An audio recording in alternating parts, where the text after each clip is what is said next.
మీకోసం మీరు క్షమించుకోండి. అన్ని రోగాలు క్షమించలేని తనం వల్లే వస్తాయి అని అంటారు లూయిస్ హే. గతం ముగిసింది, పూర్తయింది. మనం ఇప్పుడు దానిని మార్చలేం. కానీ మనం గతం గురించి మన ఆలోచనలు మార్చుకోగలం. గతంలో ఎవరో ఎప్పుడో మనల్ని గాయపరిచారని ప్రస్తుత క్షణంలో మనకు మనంగా గాయపరచుకోవడం ఎంత మూర్ఖత్వం. చాలా కసి, కోపం పెంచుకున్న వ్యక్తులతో నేను తరచుగా మీకు కోపాన్ని కరిగించుకోవడం మంచిది. కోపంతో ఊగిపోయే స్థితి వల్ల ముప్పు వస్తున్నప్పుడు కోపం లేకుండా చేసుకోవడం మంచిది కదా. అలా చేయలేకపోతే సర్జన్ కత్తి మీ మెడ మీద పడేదాకానో లేకపోతే మరణశయ్య మీద ఎన్నో భయాందోళనలతో వేగాల్సి వచ్చే పరిస్థితి తెచ్చుకునే దాకానో వెయిట్ చేయండి అని చెబుతుంటాను అని అంటారు లూయిస్ హే. ఎప్పుడైనా సరే యూనివర్స్ మనం ఏ నమ్మకంతో ఉంటే ఆ నమ్మకమే నిజాన్ని చేస్తుంది.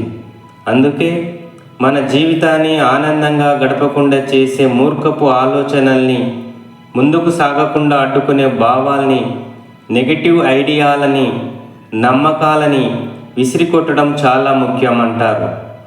గతం నుంచి విడుదల పొందాలంటే మనం క్షమించడానికి ఇష్టపడాలి. మనతో సహా ప్రతి ఒక్కరిని క్షమించాలి.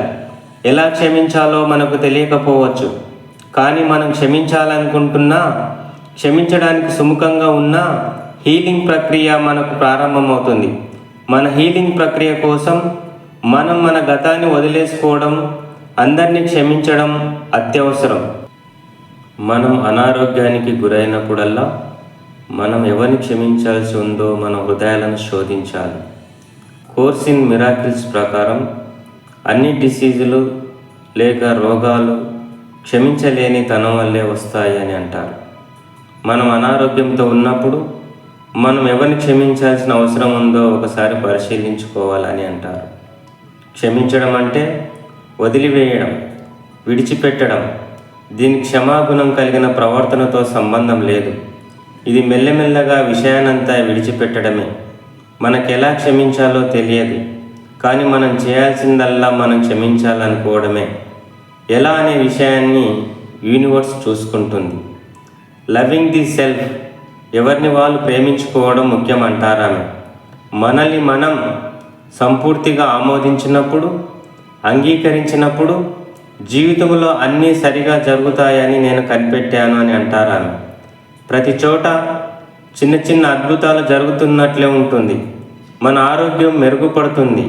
సంపదలకి మనపై ఇష్టం ఏర్పడుతుంది. మన మానవ సంబంధాలు మరింత ఆత్మీయంగా మారుతాయి. మనం మరింత సృజనాత్మక రీతిలో పనిచేస్తాం. ఇదంతా అప్రయత్నంగానే జరిగిపోతుంది. మిమ్మల్ని మీరు ప్రేమించడం, ఆమోదించడం, విశ్వసించడం వల్ల మీ మనసులో ఒక సురక్షితమైన స్పేస్ ఏర్పడుతుంది. ఆ స్పేస్తో మీ జీవితంలో మరింత ప్రేమపూర్వక సంబంధాలు ఏర్పడతాయి. ఈ స్వభావము మీరు అత్యున్నతంగా జీవించడానికి ఒక మంచి చోటును అందిస్తుంది. మన జీవితం మీద మనకు ప్రేమ ఉంటే మన శరీరం మీద కూడా మనకు ప్రేమ ఏర్పడుతుంది. అప్పుడు మనం మన శరీరాన్ని నిర్లక్ష్యం చేయం. మనల్ని మనం ఏ సందర్భంలోనూ విమర్శించుకోకుండా ఉంటే మనల్ని మనం ప్రేమించుకోవడం మొదలవుతుంది అంటారామె. మీరు ఎన్నో సంవత్సరాలుగా మిమ్మల్ని మీరు విమర్శించుకుంటూనే ఉన్నారు, కానీ పని జరగలేదు. మిమ్మల్ని మీరు ఆమోదించడానికి ప్రయత్నించండి. ఏమి జరుగుతుందో చూడండి. ఇంకా ఈ విధంగా పాజిటివ్ దృక్పథంతో అఫర్మేషన్ చేసుకోవాలని అంటారు లూయిస్ హే గారు. నేను ఉన్న ఈ అనంత విశ్వంలో అన్నీ ఖచ్చితంగా, సాకల్యంగా, సంపూర్ణంగా ఉన్నాయి. అయినా జీవితం ఎప్పుడూ మారుతూ ఉంటుంది. ప్రారంభం లేదు, ముగింపు లేదు. పదార్థాలు, అనుభవాలకి సంబంధించి ఒక సుస్థిరమైన చక్రభ్రమణం పునరావృతంగా సాగుతుంది. జీవితం ఎప్పుడూ ఆగలేదు, స్థిరంగా ఒక చోట లేదు, పాతబడి నిలిచిపోవడం లేదు. జీవితంలో ప్రతి క్షణము నిరంతరం కొత్తగా, మనోహరంగా ఉంటుంది. నన్ను సృష్టించిన శక్తితో నేను ఒకటిగా ఉన్నాను.